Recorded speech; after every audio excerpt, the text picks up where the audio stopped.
ngayong umaga ay ating pong bubuksan ang ating mensahe ng salita ng Diyos. At ito po ay makikita sa Mateo 25 verse 1 hanggang 10. Kung magkagayon, ay magkakatulad ang kaharian ng langit ng 10 dalaga na kinuha ang kanilang mga ilawan at nagsilabas upang salubungin ang kasintahang lalaki. At ang 5 sa kanila ay mga mangmang at ang 5 ay matatalino, sapagkat nang dalhin ng mga mangmang ang kanilang mga ilawan, ay hindi sila nagdala ng langis. Datapwat ang matatalino ay nagdala ng langis sa kanilang sisidlan na kasama ng kanilang mga ilawan. Samantalang nagtatagal nga, ang kasintahang lalaki ay nangagaantok silang lahat at nangakatulog. Datapwat, pagkahating gabi ay may sumigaw, "Narito ang kasintahang lalaki, magsilabas kayo upang salubungin siya." Nang magkagayoy, nagsipagpang lahat ang mga dalagang iyaon at pinag-igi ang kanilang mga ilawan.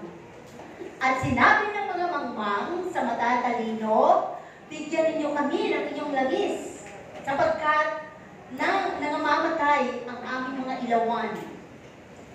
Datapwat nagsisagot ang matatalino na nagsasabi, "Baka sakaling hindi magkasya sa amin at sa inyo, magsiparon muna kayo sa nagbibili at magsibili kayo ng ganang inyo." At samantalang sila ay nagsisiparoon sa pagbili, ay dumating ang kasintahang lalaki, at ang mga nakahanda ay nagsipasok na kasama niya sa piging ng kasalan at inilapat ang pintuan. Ang titulo ng ating pag-aaral ngayong umaga ay pinamagatang "Ready or Not, the Bridegroom Comes." May po yan, ha? The bridegroom comes. Ready or not, the bridegroom comes. Ready na ba kayo? Ready na ba kayo? Makinig? Yes. Amen. Purihin ang Diyos. So dito sa ating binasa, di ba, nung last week, ang title nga ni Pastor, yung pagbabalik din ng Panginoon, di po ba? So, sabi nga, dahil nasa kapanahunan natin, sa panahon ngayon. At dito sa bagay na ating pag-uusapan ngayong umaga, ating himay-himayin ang pagkakaiba ng mangmang sa mga matatalinong birhen. No? Na binigyan ng pagkakataon ng Panginoon para makapasok doon sa tinatawag na langit na bayan. Sa buhay natin, sabi nga dito, ano ba ang sinisimbolo ng tinatawag na light or lamp? It represents the Word of God. No? Salita ng Diyos. Yung daladala nilang lampara, yung daladala nilang ilawan na tinatawag dito, it illustrates, sabi dito, it illustrates the experience of a Christian prior to Jesus Christ's coming. So, ito ay nagsasalarawan sa atin kung paano tayo naghahanda sa malapit ng pagbabalik ng ating Panginoon. So, sabi, maraming halos mga Kristiyano, lagay na lang natin ang ating sarili bilang mga Kristiyano, dahil mga Kristiyano tayong lahat, ay iniisip natin lahat, makakasama ako pagdating ng Panginoon. Kasama ako sa pagdagit ng ating Panginoon, sa rapture na tinatawag. At mula pa naman noon, mula pa nung maliit ka pa, or kung ikaw ay lumaki sa iglesia, ay lagi mo nang naririnig ang sinasabing malapit na, dadating na, dadating na. Pero bakit ngayon, matanda na ako, wala pa rin. So, ang sabi nga, kung hindi ka nanghihinawa or hindi ka napapagod sa kaantay sa Panginoon, isang bagay ito na talagang hinihintay mo or pinaghahandaan mo ang pagdating ng ating Diyos na buhay. Dahil kung noong maliit ka pa or nung bago ka pa lang narinig mo na sa iglesia na malapit ang dumating ang Panginoon at kung ilang taon ka na ngayon at hindi pa rin dumadating ang Panginoon, kung na sinasabi malapit na dumating, di mas lalo na ngayon, mas closer na tayo sa panahon. Amen? Ang sabi nga sa Biblia, ang 1,000 taon sa atin ay ilang araw lamang sa Diyos. Isang araw lang. So kung 2025 ngayon, ilang araw pa lang sa Diyos? 2 araw pa lang. Diba? So, ibig sabihin sa buhay natin, wala namang taong nabubuhay na umaabot ng 1,000 or iilan lamang umaabot ng 100. Di po ba? So, maraming mga Kristiyano ang nag-iisip na once na sila ay nakatanggap na at naging Kristiyano na, ay makakasama na sila sa langit na bayan. Yun ay isang pasaporte lamang. Yun ay isang patunay lamang na may pangako ang Diyos na ang bawat isa sa atin ay makakarating sa langit na bayan. Pero, pinagsusumikapan po mo. Hindi lang basta panghahawakan mo. Para kang nag-aaral at mag-exam, no? Na pinaghahandaan. At kung ikaw naman ay patungo sa ibang bansa at may hawak kang passport, sabi, hindi mo ito pwedeng ibigay o ipahiram sa kaibigan mo o kapamilya mo para siya makapasok din sa immigration. Dahil individual, no? So, ganun ibig sabihin, ang ating kaligtasan ay individual. So, lahat tayo kailangan maghanda. So, ngayon, pag-uusapan natin, ano ba ang maliit lang na pagkakaiba ng tinatawag na mangmang at matatalinong birhen? Kasi actually, lahat sila ay may lampara, no? So, sabi dito, pag-aaralan natin, ano ba ang pagkakaiba nila or pagkakatulad ng 10 birhen na to? Una, ang sabi dito, ang 10 birhen na ito, they dressed in white robes, no? Sila ay nakasuot ng damit na puti. Ibig sabihin, lahat sila na mga 10 birhen ito ay tunay ngang tumanggap sa Panginoon na may pag-asa na lahat sila ay makakapasok sa langit na bayan. Lahat ng 10. Ano pa? Sabi dito, ang lahat ng 10 birhen na ito were virgins with pure faith. Kaya nga tinawag doon, di ba? 10 birhen. Lahat po sila, they are virgins. Ibig sabihin, sila ay talagang nakakilala na sa Panginoon. Hindi sila naglaylo, hindi sila nangatisod, wala silang mga agam-agam sa mga karanasan nila sa buhay na parang ayoko na, nanghihina na ako, ayoko na sumama sa langit. Wala. Lahat sila, no? Lahat sila ay talagang tunay ang kanilang kaligtasan na natanggap na sila ay naninigurado na makakasama sa langit na bayan. Lahat tayo dito nagnanais na makapunta sa langit na bayan. Tama po ba? Yes. Ano bang meron sa langit? Bakit pinagsusumikapan natin? Dahil sa langit na bayan, we have an everlasting life. Walang katapusang buhay sa piling ng Ama na wala ng pagluha, wala ng kahirapan, wala ng pagdurusa. Lahat ng mga bagay na ating nararanasan sa ibabaw ng lupa, lahat ito ay mapapawi na. Parang yun ang pinaka-reward mo na ikaw ay makarating sa langit na bayan. So, yan ang pagsusumikapan natin. Ano pang sabi dito? Alam nyo na lahat ng 10 birhen nito ay may dala-dalawang ilawan. So, sabi ko kanina, ang tinatawag na lamp or ilawan, this is the Word of God. Gaya nating lahat na naririto ngayon. Lahat tayo ay nakakapakinig ng salita ng Diyos.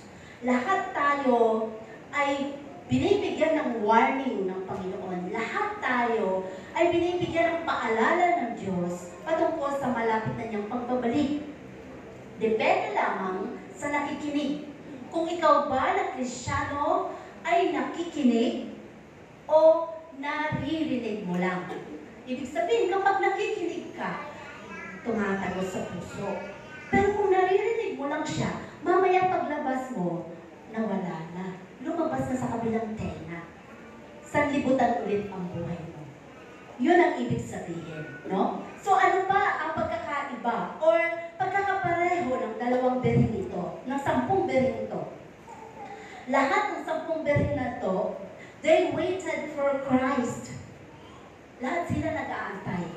Dahil alam nila, malapit na dumating ang Panginoon. Lahat ba tayo nag-aantay? Lahat tayo nag-aantay. Dahil sinasabi nga sa Biblia, this is the last chance natin ng mga hintil. Ito lang ang last chance na binigay sa atin ng Panginoon. Dahil hindi naman tayo mga Israelita o mga Hudyo na pinangakuan ng Panginoon na kapag nagpapugot ka ng ulo, ay meron ka pang pag-asa na maligtas. Wala na po. Hindi na po tayo kasama doon. By grace lang po tayo. Binigyan lang tayo ng biyaya ng Diyos. And this is the last chance. Na kapag hindi pa natin pinaghandaan yung nalalapit na pagbabalik ng Panginoon, wala ka ng chance na makarating pa sa langit na bayan.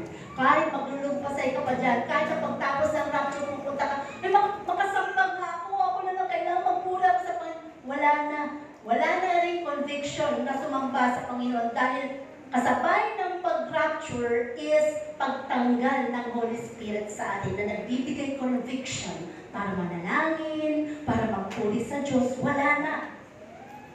Lahat ng kaisipan mo ay pangsanlibutan na. At pawang sa sarili mo na lang, paano ka makakain, paano ka mabuhay, lahat yun. No? So, talagang may sufferings kapag ikaw ay naiwan. Ano ba? Sabi nito, ang pagkakaiba at pagkakatulad nila. Alam mo na ang lahat ng 10 berhin nito, they are ready for His coming at one point. Sabi, ready sila, handa sila. Handa ba kayo? Hindi pa lahat, no? So, lahat naghahanda, lahat nangatakot.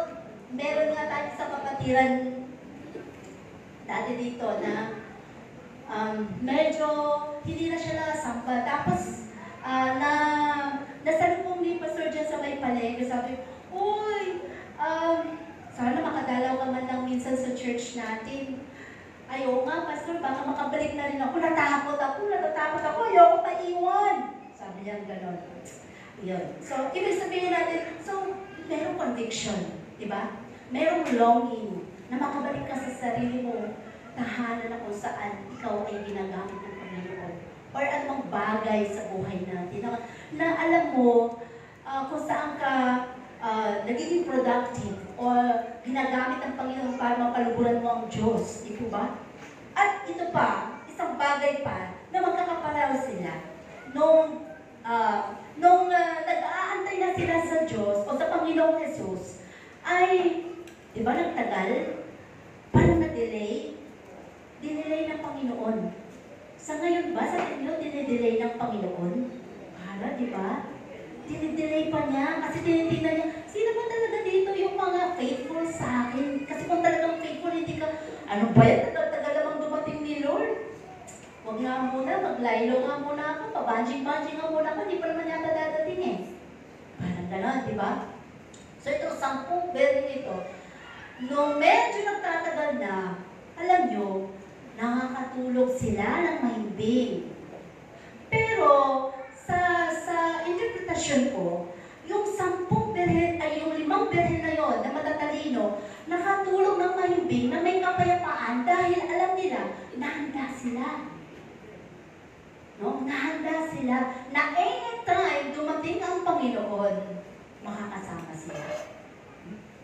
Ano pa? Sabi dito, nung meron ng hudyat na dadating na ang Panginoon, may sumigaw, hindi ba? Nasabi, andyan na ang kasintahang lalaki, magsihanda na kayo, magsilabas na kayo. Lahat sila, nagulantang, no? Nagulantang silang lahat. sa sigaw na eto na, dadating na ang kanilang katipan. At sabi nga, they took by surprise. Nasurpresa ang lahat. Nagulat sila. Gaya ng nakasaad sa Biblia, no? Na dadating ang Panginoon sa panahong para bagang hindi natin iniisip. Sa panahon na parang medyo maalwa ng buhay natin, maayos ang ating buhay, ang ating relasyon sa Panginoon, iniisip natin na parang matagal pa ang Diyos o ang Panginoong Jesus na dadating. So doon, magbibigay ng sorpresa ang Panginoon sa atin. So napakaraming similarities, hindi po ba? Lahat naman sila mga Kristiyano. Lahat naman sila may salita ng Diyos na tangan-tangan sa kanilang puso. So lahat tayo dito, nakakilala na sa Panginoon. Lahat tayo dito ay talagang gusto natin makasama sa langit na bayan. We are just like the 10 virgins. So, bakit nga ba hindi lahat tayo makakasama? Ano ba ang pwedeng magiging dahilan? So sabi, many similarities, but with very little difference. Lahat handa, lahat may ilawan. At sabi nga, medyo nag-delay lang ng konti ang Panginoon. Dinelay lang niya ng konti ang kanyang pagbabalik. Dahil, kung alam nyo na dadating na sa September 24 or 25, ang Panginoong Jesus, hindi ba kayo maghahanda? Siyempre, maghahanda. Naku, kailangan ko lang ihanda ang sarili ko. Sino pa ba yung hindi ko na hinga ng tawad? Sino pa ba yung hindi ko pa napatawad? Sino ba yung mga napagkautangan ko pa? Baka hindi ako makasama. Kailangan maayos ko lang buhay ko. Paghahandaan mo talaga siya. Pero, kung ano man mga predictions ng tao, iba ang isip ng Panginoon. Kasi even sa Bible, sinabi ng Panginoon, even si Jesus Christ, hindi niya alam kung kailan siya isusubo papunta dito. Ang Diyos Ama lang ang nakababatid mo. No? So sabi, because they all had lights, may ilaw sila lahat, may salita ng Diyos. When we say light, that's the Holy Spirit. No? So kumikilala sila. Napupuspos nga din lahat ito eh. Itong 10 bere na to, na napupuspos po yun. At may malalim na relasyon sa Panginoon. Kaya nga lang, medyo nagtagal. Yung napuspuso na kanilang naramdaman, parang bang, hindi naman yata. Wala pa naman yata. Okay pa muna ang buhay ko. Saka na lang ulit ako maghahanda. Masasabi ba natin na hypocrite yung 5 mangmang? When we say hypocrite, parang pakitang tao lang ba yung pagiging Kristiyano nila? Hindi ba sila mga Kristiyanong parang paibabaw lang? No! Hindi rin natin masasabi. Kasi lahat nga sila mga berhen eh. Lahat nga sila naglilingkod eh. Lahat nga sila nakikita ng kasipagan din eh. Lahat nga din sila talagang sumusunod. Gaya natin. Gaya natin. So kung dadating kaya ang Panginoon, mamayang gabi, halimbawa lang, makakapasa kaya tayo sa standard ng ating Panginoon? Kung susuriin natin ang ating puso, yung ating kanyang mga paglilingkod, sasabihin ni Lord, okay ka, anak, kasama ka. Uy, parang hindi pa, Lord. Alam mo lang pa. Hindi ko pa alam, Lord. Parang kulang pa, hindi ba? Parang natatakot ka pa. Baka mamaya, Lord, naiwan lang din pala ako. Parang nasayang na lahat ng aking mga paglilingkod na ito. Dadanasin ko lang din pala yung buhay dito, kagaya kasama ang Antikristo. Ayoko maranasan yung Panginoon. So, laking bagay sa buhay natin na ikaw ay nakakilala sa Panginoon. You know the truth. You love the truth. Mahal mo ang katotohanan. Mahal mo ang Panginoon. Pero, ang nais ng Panginoon ay mahamon ang ating mga buhay spiritual. No? Na kung kumikilala ka sa Panginoon, kailangan pagsumikapan mo na maging sakdal at ayos sa harapan ng ating Diyos. So, sabi dito, oil, kasi ang kulang lang doon, kung bakit hindi sila kasama, ay walang langis yung kanilang ilawan. Walang yung gasera. Sino nakagamit ng gasera? Diba? Nung wala pang mga kuryente, yung mga ilaw natin, yung may pabelo ba tawag doon? Sa amin, yun ang tawag sa amin. Pabilo. Pabilo. Ayun. Yun, di ba? Tapos may taas. Yun, di ba? So, hindi na alam siguro ng mga bata ngayon yun. Flashlight na lang alam nila. Tsaka solar light, di ba? So, iba na. Ngayon, ito, dalas na dalas natin, yung gaas, napakahalaga noon. Kapag wala kang gaas, wala kang ilaw mamayang gabi.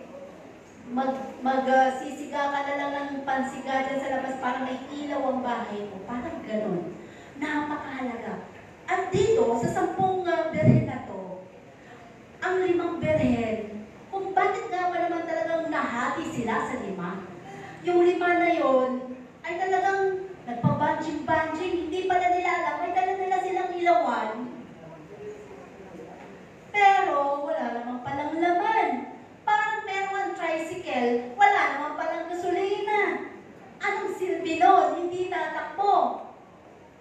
Parang naalala ko, si Kuya. Kuya, okay lang. Natuwa lang ako kay Kuya.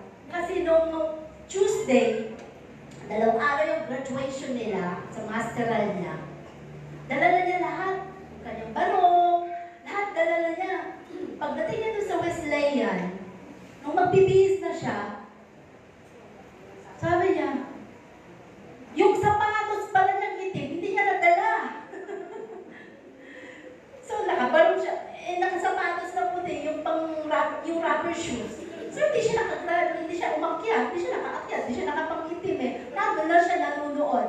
So, ibig sabihin natin, so di ba parang sayang naman yung paghahanda na yun. Pinagandaan ko pa, excited pa naman siya, maaga siyang pupunta. Pero pagdating pala na dun wala pala yung sapatos niya.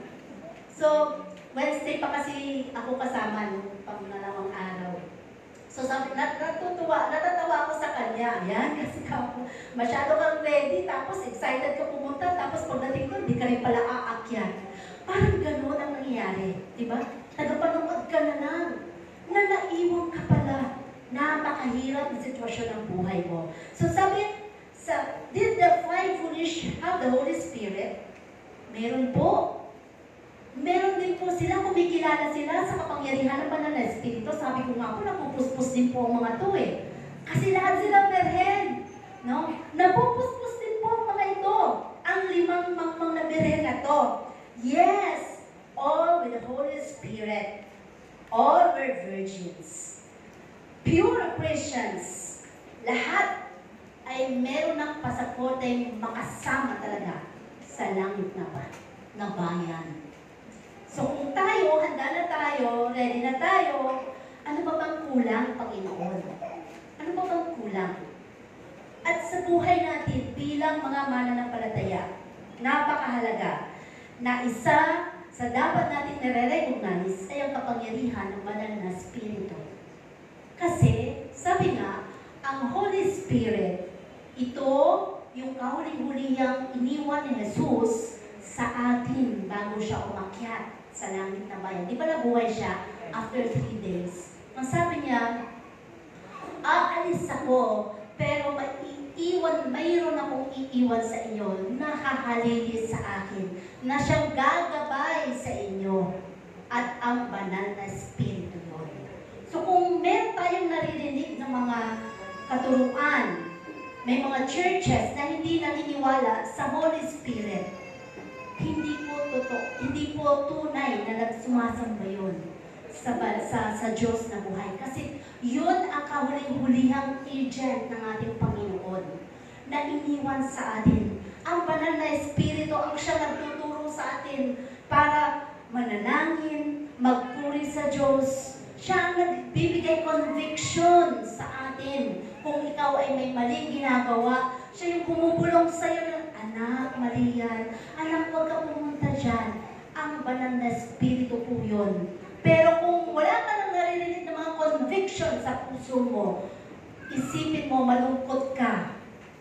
Dahil baka iniwan ka na ng banal na espiritu sa buhay mo. Dahil hindi mo siya pinapakinggan. Alam mo, kapag laging bumubulong ang banal na espiritu sa iyo at hindi mo siya pinapakinggan, binabaliwala mo lang, hahayaan na lang ng Panginoon. Sige, bahala ka. Ikaw naman ang nasusunod lagi. Kaya minsan napapahamak tayo. So dito, napakahalaga po ang tinatawag na Holy Spirit sa buhay natin. At sabi niya, they run out of oil. No? So hindi pala, wala pala silang, nung time pala na yun, nung darating na ang Panginoon, ang sabi doon ay, hindi pala sila handa. Baka yung iba doon, ay merong mga galit, merong sama ng loob, merong mga diskusyon sa buhay na hindi na settle. Pero mga Kristiyano yun.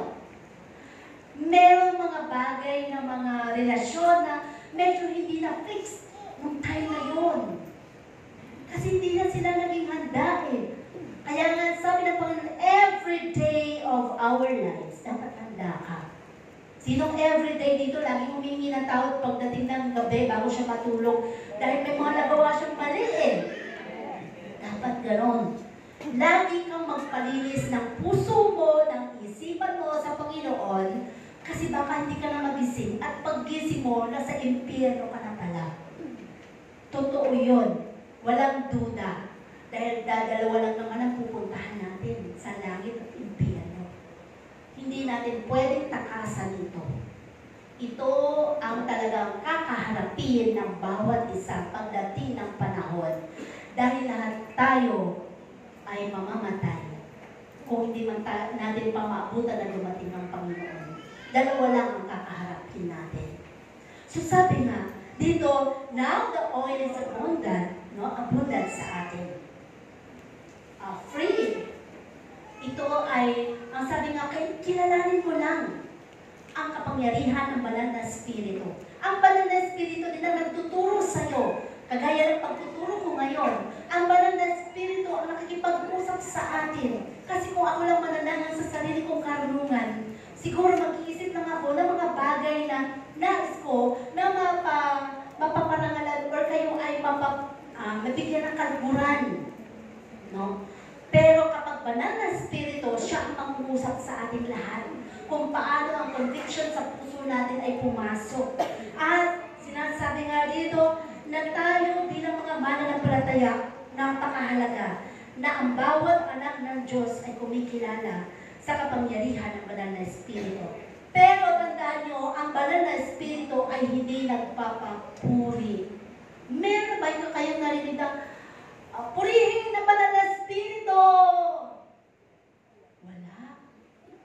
Bakit? Kasi ang banal na espiritu ang siyang magtuturo sa iyo para magpuri. Para magpuri sa Diyos. Sa Diyos Ama, sa Diyos Anak. Siya ang magtuturo. Kasi teacher siya. Guidance niya. Siya ang mag-guide. Pero never siya na nagbibigay ng kailangan siyang purihin. No. Siya ang magtuturo sa atin. So sa Matthew 25 verse 4, so sinasabi doon that the wise took oil in jars. So meron silang, yung mga matatalino, meron silang nakareserba. Sino dito may tricycle, tapos lagi siyang may nakareserbang gasolina? Diba? Kasi mamaya mawalan, mamaya biglang tumaas. Sa Martes, tataas na naman ang gasolina.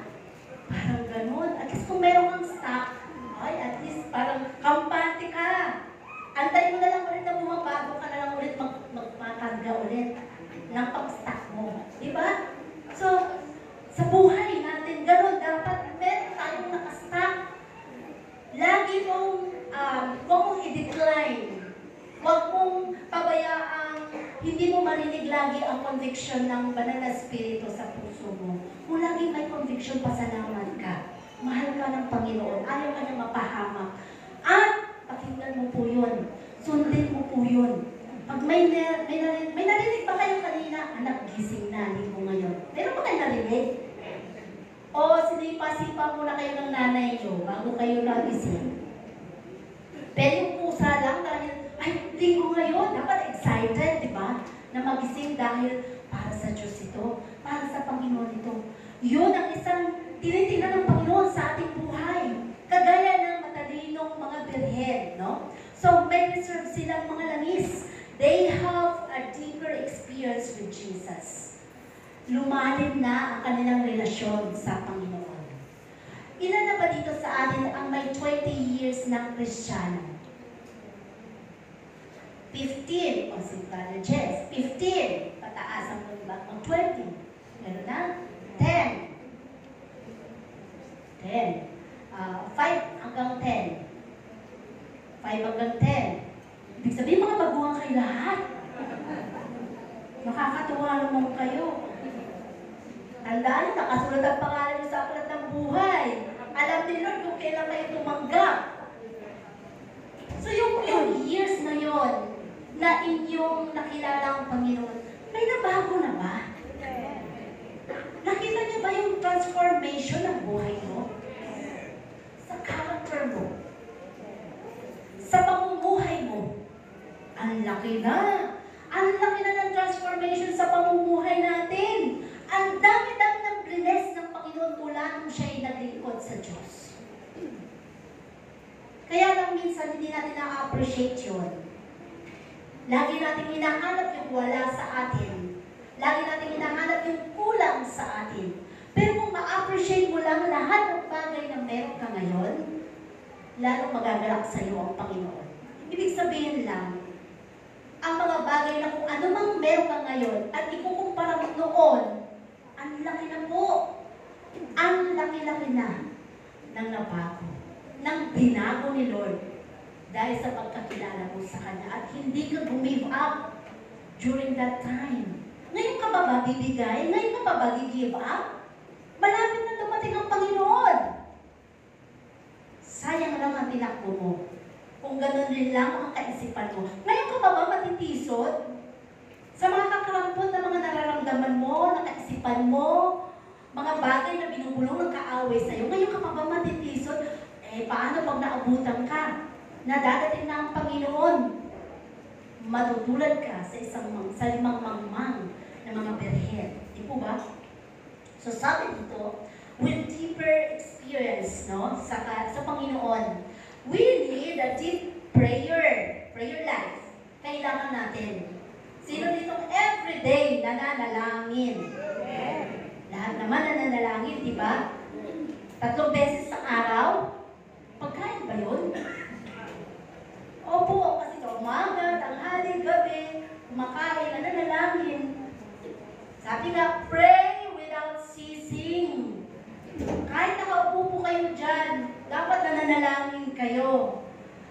Na kinikilala niyo ang presensya ng Panginoon, na nakafocus kayo sa presensya ng Panginoon. Kahit saan ka dumako, manalangin ka para hindi ka mapakialaman ng kaaway. Hindi ka magawa ng anumang plano na masama ang kaaway sa buhay mo. Kapag lagi kang nakakonekta sa ating Panginoon, laging nananalangin with deep prayer life, with deep Bible study. Meron pa bang nagbabasa ng Biblia? Pakitaas nga ng kamay, tingnan nga ng Panginoon. Wala pa sa kalahati. Ano na lang ang binabasa natin ngayon? Kahit nga newspaper, nila nagbabasa, di ba? Ang binabasa natin ngayon ay ang ating mga Facebook, ang mga nakaposts, kung ano yung mga intriga, kung ano yung mga chismis, yun na tayo masyadong na-indulge, di ba? Pero, lagyan natin ng panahon na makausap naman tayo ng Panginoon. Dahil yun ang time na kung saan ang Panginoon ang nakikipag-usap sa atin. Ang magbasa ng salita ng Diyos. Ano ba naman yung sa isang araw magbuklat ka kahit isang verse lang at namnamin mo yun, bulay-bulayin mo, At habang ikaw ay naglalakad, naaalala mo yung binasa mo, isang verse na yun. Hindi naman kailangan yung buong chapter. Kung talagang wala kang oras, kahit isang verse lang sa isang araw. Wala kang Biblia, ang dami na pong Biblia sa cellphone. Kaya hindi ka na pwede, uy, wala po kasi akong Bible eh. Mag-download ka. Ang dami-dami, ano gusto mong klaseng Biblia, madadownload mo na siya. Kahit isang verse lang po, para lang magkaroon ka ng deepen relationship sa ating Panginoon, na maalala mo man lang na kinakausap ka ng Diyos. Dahil lang sa ating kapag nagbabasa ka ng Biblia, ang Panginoon ay nakikipag-usap sa iyo. Huwag lang lagi ikaw nakikipag-usap. Ibig sabihin, lagi ikaw na lang nananalangin. Ang Panginoon na lang lagi ang nakikinig sa iyo. Paano naman ang Panginoon dapat nakikinig ka rin sa Panginoon? Yun ang tamang komunikasyon. Vice versa. No? Vice versa. Ang nangyayari, puro na lamang tayo hingi. Tayo na lang lagi. Para na lang ang Panginoon. Wala na siyang pagkakataon sa buhay natin para mag-usap sa atin. No? So dito, sinasabi sa Matthew 25 verse 5, nabasa din natin. No? So nagtagal. Diba? The bridegroom was a long time in coming at nangatulog na sila. Medyo na-relax, ibig sabihin. Na-relax ang kanilang pakiramdam, ang kanilang pagbabantay, pag-aantay. Kaya nga yung iba parang, ay, laylo mo na. Ay, hindi mo na ako sasamba. Ay, hindi pa naman yata. Okay pa naman yung aking buhay spiritual. Okay naman ang aking relasyon. Wala naman akong pinapatay. Wala naman akong kagalit. Okay pa naman. So, naglaylo. So, lahat nakatulog. Pero yung 5 matatalino, nakatulog ng handa. Makukumpara mo ba ang sarili mo sa 5 matatalinong birhen? Wala na ako narinig na sagot. So, dahil doon, tayong lahat, nag-aantay, dinidelay ni Lord Dinidelay ng Panginoon. And, nakapagod sila. They were all asleep. All asleep. Even the very elect were sleeping because of the delay. Kahit na yung 5 birhen na yun, sabi nga, very elect. So, wala ditong mga, ay, eto pastor to, eto kahit na pabadjing-badjing, sige pastor, kasi ito tinawag ko to. No. Lahat tayo accountable, nahaharap sa Panginoon. No? So, ang tanong dito, sabi, are you sleeping? Natutulog pa ba yung buhay spiritual mo? Kung kailan mo lang gusto maglingkod o ka maglilingkod, parang ganon. So, napakahalaga po ng kaligtasan na dapat natin pinangangalagaan. Kasi, mababaliwala lang naman yung ating paglilingkod pagtapos ng dumating na ang Panginoon. Kapag nakita mo, ang dami nang nangawala, sabi nga, there will be chaos. Magkakagulo ang lahat. Ang buong mundo po yun, pag dumating ang rapture. Magkakagulo ang lahat. Kasi kung ang piloto ng eroplano ay Christian at siya'y makakasama sa rapture, babagsak ang eroplano, magkakabangga. Yung mga sasakyan ng mga Kristiyano, ang mga driver doon, ang sabi doon, kapag sila ay nakasama sa rapture, mawawala ng driver, kaya magkakaroon ng chaos talaga. Halos lahat. Hindi na magkaulayaw kung ano ang mga nangyayari sa mundo. Yung mga hindi Kristiyano, hindi nila alam kung anong nangyayari. Bakit ganun? Bakit nagkakagulo? Bakit ang daming nangawawala? Hindi nila alam yung rapture. Kaya kung ikaw, narinig mo, sa radyo, sa TV, ang daming nangawawala, at nakalado ka pa, at nakakapakinig ka, na nanonood ka ng balita, ibig sabihin, naiwan ka.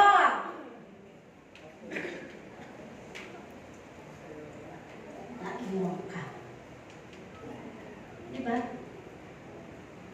Gaano kalungkot? Sayang, sana pinagbuti ko na lang. Kasi, ang dami nga ng husband lagi, hindi ko pinapakinggan.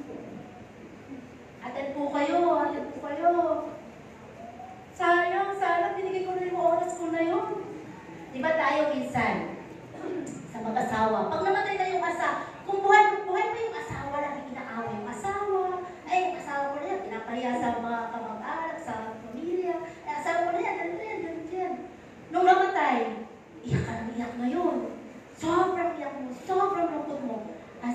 Ang dami kong narinig lagi sa mga nawalan ng asawa ka. Sayang, sana buhay pa siya. Gagawin ko na lahat para lang mapasaya siya, para lang yung mga bagay na ginawa ko sa kanya dati, ulitin ko na mas maayos na, mas aalagaan ko na siya. Kasi napakahirap na walang asawa. Totoo ba, Brother Jess?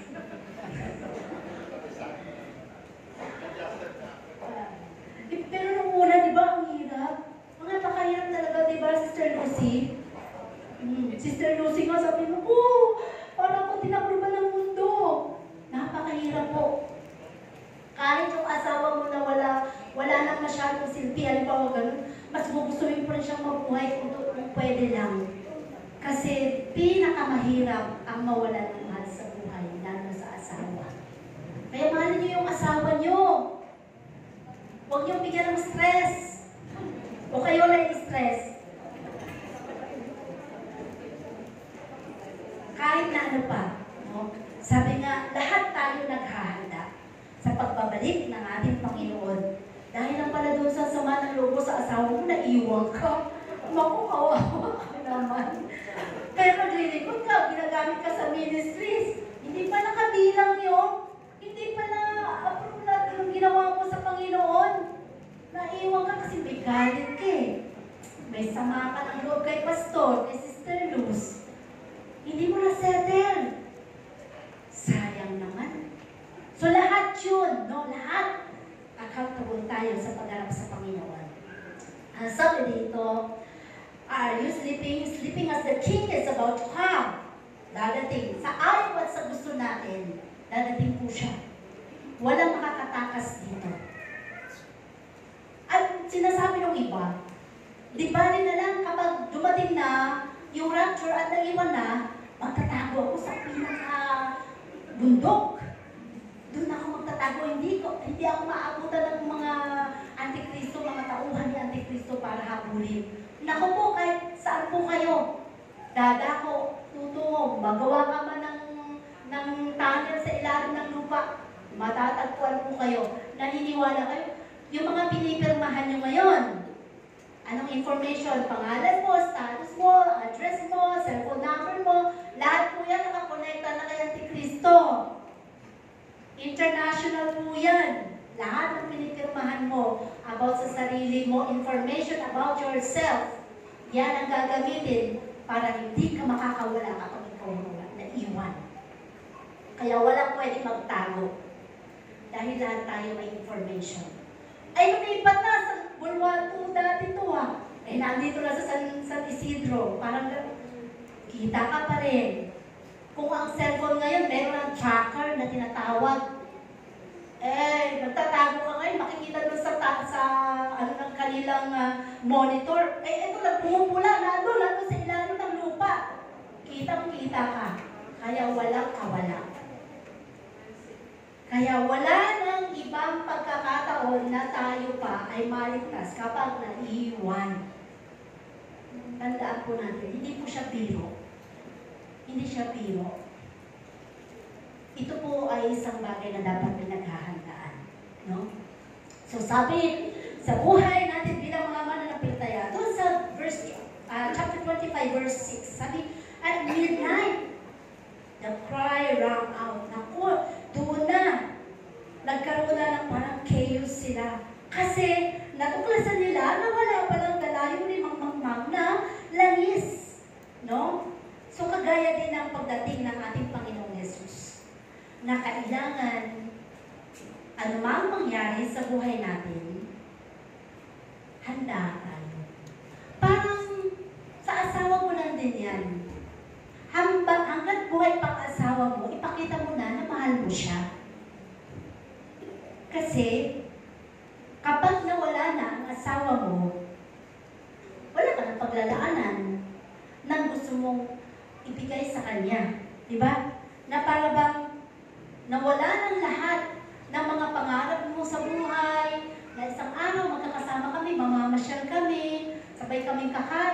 sabay kaming maliligo. May sabay pa bang naliligo mag-asawa dito?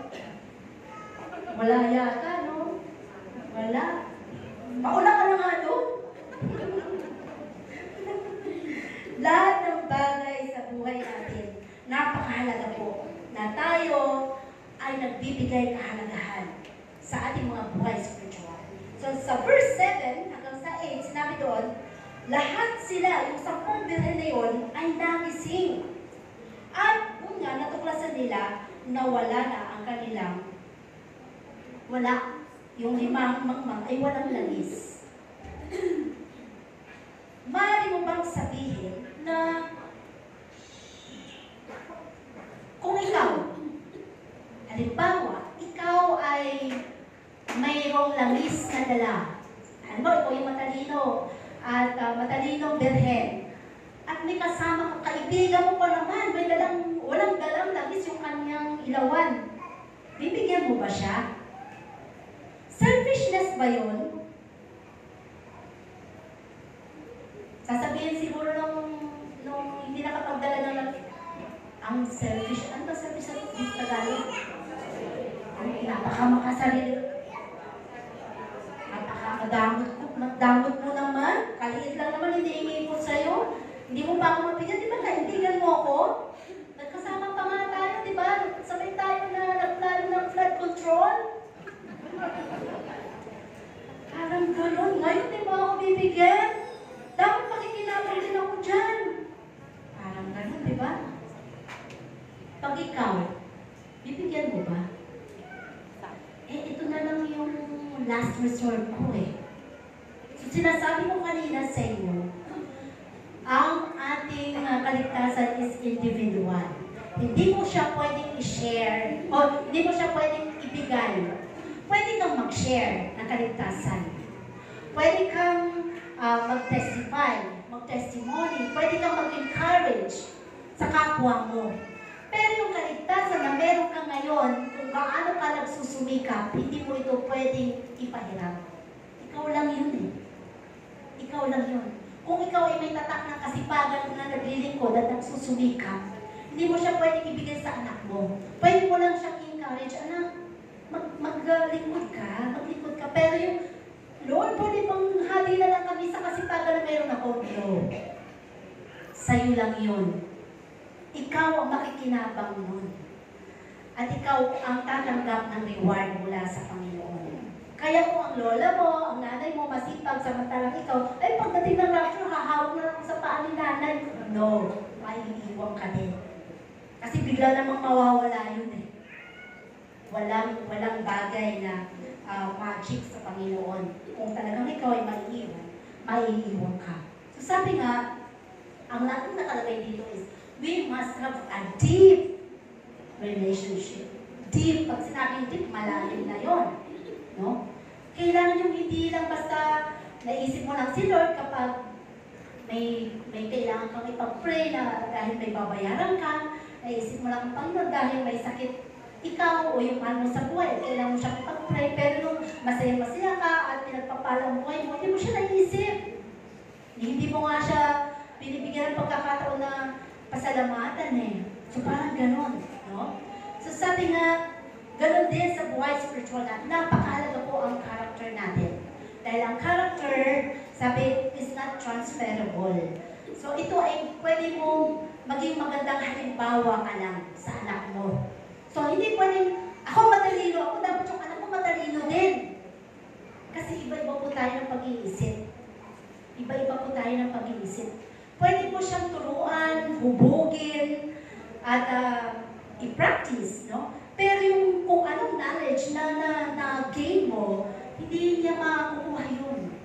Sa'yo lang yun. Ikaw lang yun. Pero din sa kaligtasan. So you can share Jesus, but not your own walk with Jesus. Hindi yung lakad mo talaga sa Panginoon. Kung ikaw ay masipag, ikaw yun. Kinalulubunan ka ng Panginoon, ikaw yun. Ikaw yun. Turuan mo na lang ang anak mo. Turuan mo na lang ang mga mahal mo sa buhay kung paano ikaw ay lumalakad sa katwiran ng Panginoon. So, ang hamon lang lagi sa atin ng Panginoon ay dumadating man yung mga pagsubok, dumadating man yung mga mabigat na mga suliranin sa buhay natin. Huwag tayong bumalik lagi doon sa kaisipan, sayang, sana hindi ko na lang tinanggap si Lord, sana hindi ko na lang siya nakilala. Kasi nung hindi ko pa siya nakikilala, ang ganda pa ng buhay ko, masaya pa ang buhay ko. No. Laging sarado na dapat yun. Kasi eto ka na eh.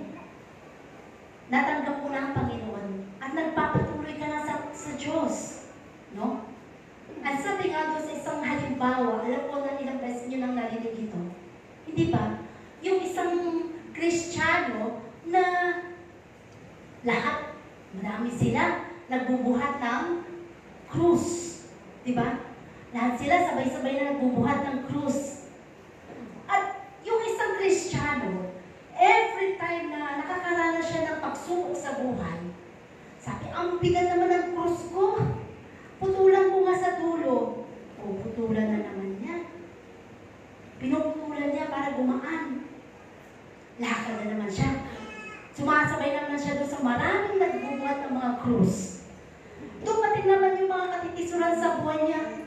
Parang ayaw na niya magpatuloy. Parang nanghihina na naman siya. Dumadagdag yung galit sa puso niya. Putulan ko nga ulit yung aking krus na ito. Napakabigat naman. Putulan na naman niya. Lakad na naman siya. Lakad na naman siya. Dumating na naman yung pagkakataon na natisod sa pamilya. Ay naku, hindi ko na talaga kaya. Ang hirap pala kapag pamilya mo ang nakakatisod sa buhay mo. Parang ang hirap pumangon. Puputulan ko nga itong krus na ito. Pinutulan na naman niya. Dumating na doon sa punto ng end na ng line. At doon sa dulo na yun, lahat ng may hawak o may pasan-pasan na krus, kailangan nilang makatawid sa bangin. Kailangan nilang makatawid sa bangin.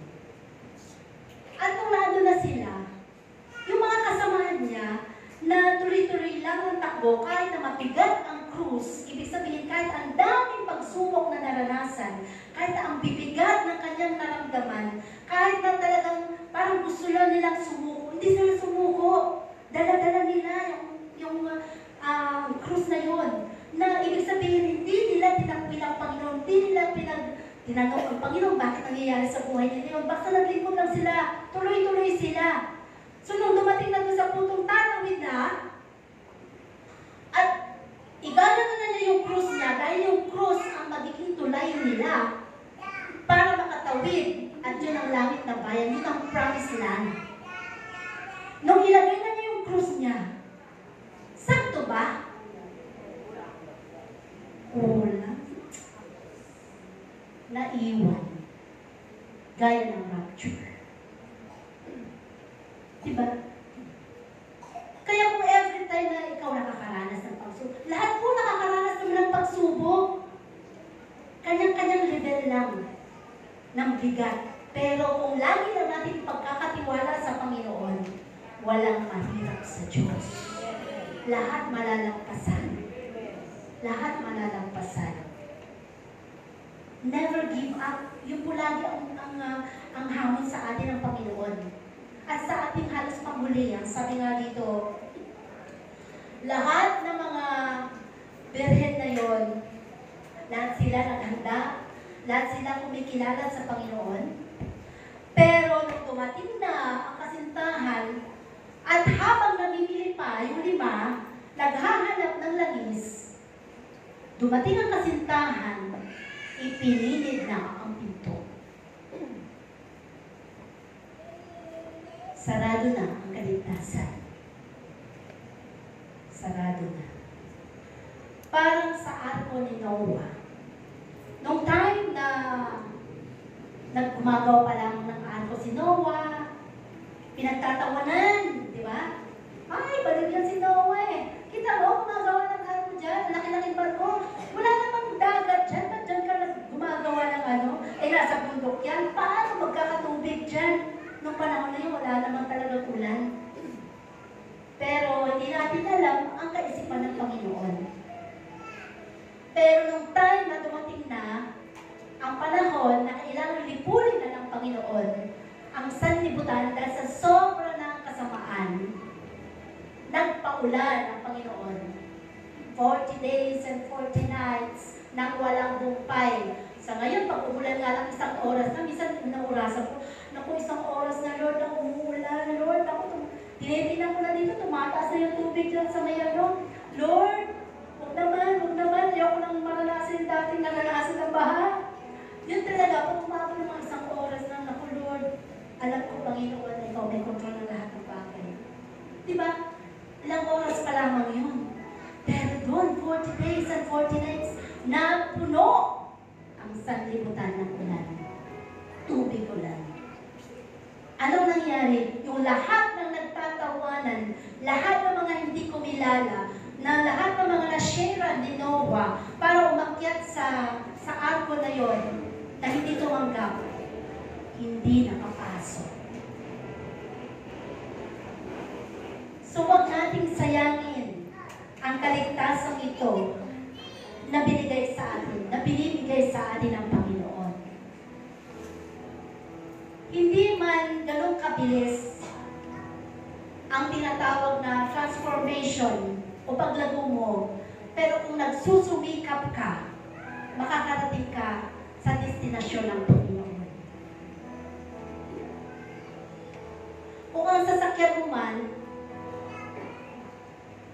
ay BMW, o ikaw man ay naka-tricycle lang, iisa lang naman ang daan na dadaanan nyo eh. Meron bang pang BMW buwan na daan? Wala. Iisa lang naman ah. Pareho kayong makakarating sa pupuntahan mo. Kung ang relo mo man ay hindi naman Rolex, at simple lang, wala namang tatak, parang bang umiikot yan? Nagbibigay ng oras sa'yo. Ibig sabihin, sa buhay natin, pare-pareho tayo pag sa harapan ng Panginoon. Sumakay ka man ng aeroplano, nasa business class ka man, o nasa economy ka man. Yung business class, may sarili pa silang mga kwarto. Diba? Napaka-special ang kanilang mga pagkain. Ikaw, economy, naandun ka lang. Para naman makakarating yun. Sa lugar na yun, isang aeroplano lang naman yung sinakyan. Ang pagkakaiba lang ay nasa economy ka. Okay lang. Hindi naman kailangan magmayabang, di ba? Yun ang ibig sabihin natin, iisa lang ang magiging destinasyon natin lahat. Iisa lang ang ating pupuntahan. Langit o impyerno. Sino ang nakapaglaro dito ng langit, impyerno? Langit, lupa, impyerno. Hindi ko alam, hindi ko nalabutan yun eh. Yun ang ibig sabihin, di ba? Laro-laro lang yun, pero may katotohanan yun. May katotohanan. No. Na isang araw, lahat tayo dadating sa isang destinasyon na ating pinili. Kung mapupunta ka man sa impyerno, ikaw ang pumili noon. Hindi ang Panginoon. Desisyon mo yon. At kung ikaw naman ay makakarating sa langit na bayan, ikaw din ang pumili noon. Desisyon mo yon. Nagsumikap ka. Then, tanggapin mo ang reward. Dahil pinahalagahan mo ang kaligtasan mo. Ngayon, kung tatanungin ko kayo, bilang mga anak ng Diyos, na naglilingkod sa Panginoon, alam ko naman ang isasagot nyo, sa langit tayo pupunta. Pero ang tanong, pasado kaya tayo? Habang may pagkakataon, habang may oras pa, habang may mga bagay pa na naririnig natin yung katuruan ng salita ng Diyos para matuwid tayo, para makasunod tayo sa katwiran ng Panginoon, huwag po natin pasalang baliwala yun. Hindi lang basta narinig mo. Kailangan napapakinggan mo at maipapamuhay mo. At sa ating conclusion, Ang sabi nga dito, kumusta ang ilaw mo, kapatid? Ito ba yung ilaw na umaandap-andap na? O malakas ba ang gaas? May pa bang gumagamit ngayon ng gaas? Sa ilawan, wala na, no? Wala na. At kung mag-aral ka nga doon at ang lakas ng usok ang itim ng ilong mo. Diba? Matatawa ka, pero totoo yun. Pag tatawanan ka ng kapatid mo, ay, walang itim ng ilong mo. Paano nag-aral ka? Ang usok pa nagpapunta sa'yo. Ano na ang nangyayari sa ating ilawan? May sindi pa ba? Umaandap pa ba? Habang umaandap-andap pa po ito, hayaan natin na ito ay lumakas ang sindi. No?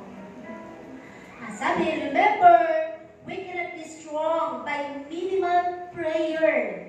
Hindi ka lalakas kung mananalangin ka lang sa gusto mong oras. Kung kailan mo lang siya naalala, hindi po kayo lalakas doon. We cannot be strong by minimal surrender of our lives. Kung ang isusurrender mo lang ng buhay mo ay kalahati lang muna, Lord, kasi ito pa yung kalahati ng paa ko sa mundo, ito yung kalahati dito sa'yo. No, hindi ka lalakas. Hindi ka lalakas. Ang hinahanap ng Panginoon is commitment. Pagtalaga ng buhay mo. Hindi natin pwede sabihin selfish ang Panginoon. Ang hinahanap lang ng Diyos na kapag oras niya para sa Kanya. Kung oras na dapat mong ibigay sa Panginoon, ibigay mo sa Kanya. Huwag kang maging madamot ng oras para sa Panginoon. Kung ang lahat ng bagay na pinagkatiwala sa iyo ng Panginoon, na pagpapala, bless ka, ng sobra-sobra ng Panginoon, bahaginan mo ang Panginoon. Huwag kang maging selfish. Ako lang, Lord, akin to, ako nagsumilat dito. Hindi po sa inyo yan. Sa Panginoon po yan, pinagkatiwalaan ka na nga lang eh. Tapos maging selfish ka pa sa Kanya. Eh, siya yung may-ari niyan eh. Siya may-ari ng langit at lupa. Siya yung may-ari ng kayamanan.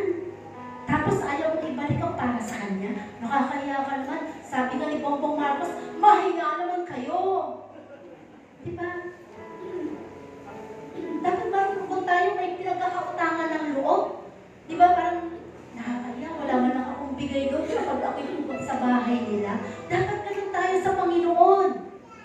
Eh, alit lang ng sahod ko, alit lang ng kita ko. Hindi nahanap ng Diyos kung malaki ang sahod mo. Kung magkano dumating sa palad mo, abikuhanan mo ng para sa Panginoon. Pagpapasalamat, baka mamaya yan pang maging dahilan para maiwan ka sa rapture. Ang sabi nga, isang kautusan lang ng Panginoon at hindi mo nasunod. Lahat ng kautusan niya na violate mo. Kaya, maging aral sa ating lahat na habang pumapalaot ang ating buhay paglilingkod, dapat lumanapit tayo. Dapat nagkakaroon tayo ng pagkilala ng lubos sa ating Panginoon. Amen po ba? Mahal niyo po ba ang Panginoon? Mahal niyo po ang inyong sarili? Kung mahal mo ang sarili mo, pahalagahan mo ang kaligtasan na binigay sa iyo ng Panginoon. Dahil araw-araw, pinuproteksyonan ka ng Panginoon. Hindi niya hinahayaan na ikaw ay mapahamak sa lahat ng lugar na iyong pinupuntahan. Hindi niya hinahayaan na ikaw ay maubusan ng salapi o pananalapi o anong bagay sa buhay mo. Hindi niya hinahayaan na ikaw ay magutom. Hindi niya hinahayaan na ikaw ay matulog na lamang at magkaroon ng magbangungot ng gabi. Ginigising ka pa rin niya. Kaya sabi niya, pahiya naman tayo lahat sa Panginoon. Kung hindi natin lahat ito napapasalamatan, hindi natin napapahalagahan ang pagmamahal niya sa atin. Hindi lang siya natin naririnig. Pero pagdating ng panahon na siya'y babalik, hindi na po siya natin kakampi, hindi na po siya natin kaibigan, hindi na po siya natin tagapagtanggol. Siya ay isa ng hukom sa atin. Hahatulan na po tayo. And that will be the end of your life. Wala nang pag-asa.